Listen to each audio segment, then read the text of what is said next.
Biror ishning peshin tutmading. 30 yoshga kirib bo'lding, hech qilg'ishing tayin yo'q. 40 yoshga kirding. Taqdiringga tan berib bir yerda ishla. 50 yoshdan oshganda bir ish qilma demay, navrangni beqib o'lta. Bunday gaplarni siz balkim turmushda jiq anlagan bo'lishingiz mumkin. Ajiba, har kishi ma'lum bir yoshga keluvchi muvaffaqiyat qozonmasa, rostila taqdiriga tan berish kerakmi? Tez tomoqxona ochsa, xalqarodagi eng chong zanjirsimon tomoqxona MC Donald, yana maydonlovning xo'jayini Ray Kroc o'zining haqiqiy o'tmishi bilan bu savollarga bir-birlab javob berdi. Ray Kroc toki 52 yoshga kelguncha texnik kon mashinasini haydab, shamusha qaymoq uskunasining bozorini ichib, tapqan pulining tayin yo'q turmushini oraliq qamdab ketib boradi. Kechini kunduzgulab tirishqonga tushliq.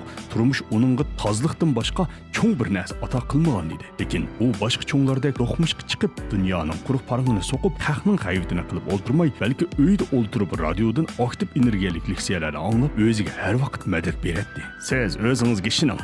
Siz texi yosh. Siz cho'qim muvaffaqiyat qozona olasiz. Chidamjon va irodalik bo'lsamda cho'qim g'alaba qozona olaman deb o'ylagan Kroc shunda o'zini o'zi rag'batlantirib turadi. Ma'lum bir kuni Amerikadagi bir kichik oshpazul Krocdan 8 tal qaymoq mashinasini sotib oldi. Buncha ko'p mashina sotib olgan bu oshxonaning so'zi shuncha yaxshimidi? To'xta, bu yerda bir gap bor. Kroc darhol narsa keraklarni yig'ishtirib, bu oshpazul qarab yo'l chiqdi. Mana bu oshpazul eng dastlabdagi maydonlar edi. Oshxonaga tomoq yig'ini kelgan xaridorlarning jiqligidan uzun o'chirakda tizilib ketgan edi. Ammo o'chirakdagi xaridorlarning tomoqi intayin tezla hozir bo'ladi. Bu ahvol Krocni to'liq hayron qoldirdi. Chunki u davrda oshxonaga kirib tomoq buyurtib, tomoq chiqqicha oldikayni yarim soatdan o'ta saqlash odatga bir ish edi. Hatto mulozim ba'zida tomoqni xato mashq qo'ygan ahvollar oz emas edi. Kroc darhol oshxona xo'jayiniga tanishlik berib, uningdan maslahat olmoqchi bo'ldi. Oshxona xo'jayinlari Donald familiyalik akufkalar bo'lib, ular Krocni qizg'in qarshilab, oshxonasini ziyorat qildirdi. Surat bu oshxonaning jini bo'lib, 2 odam maxsus go'sht pishirsa, 3 odam maxsus bolka va qursh tayyorlaydi. Yana bir odam tomoqni o'rab qochilab, xaridorga yetkazadi. Bu akufkalar mushundaq holatga kelish uchun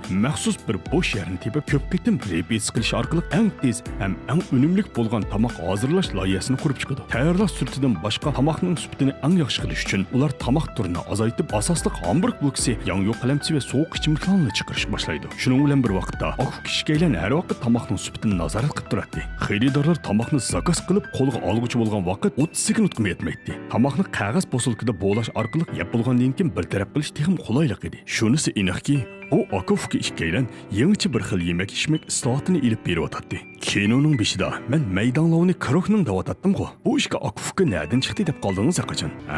Endi quloqni ding tutib olmanglar. Demak, bu qeyr qahvashning cho'qim bir o'ylagan yeri bor. Deganda Kroc bu oshxonni ko'rgandan keyin uning kechilab uyqu kirmadi. U shuncha yil tatgan jafosiga tushliq bir loh pulni ko'rib baxmagan edi. U kechilab cho'nqir xiyollarga botdi. Qachonmi bir pul topaman? Mana bugun bu fursat uning tunji qitim yaqinlashgan edi. Kroc Donald akufkalar bilan ko'rishib, ulardan tomoq do'kon etishning ijorat nomisini olmoqchi bo'ldi. Lekin bu akuf kishkaylarning tarmoq do'konidan 5 bor bo'lib, tomoqning sifatiga kafolatlik qilish uchun do'konni ko'paytirishni ancha xohlab ketmaydi. Rad qilingan Kroc akufkalarning yana bir shaharga oshgan yangi tomoq do'konining tarmoqiga berib, bu yangi qiyofatdagi do'konni ko'rib, hangtan qoldi. Hamda tarmoq do'kon etish istagi texnik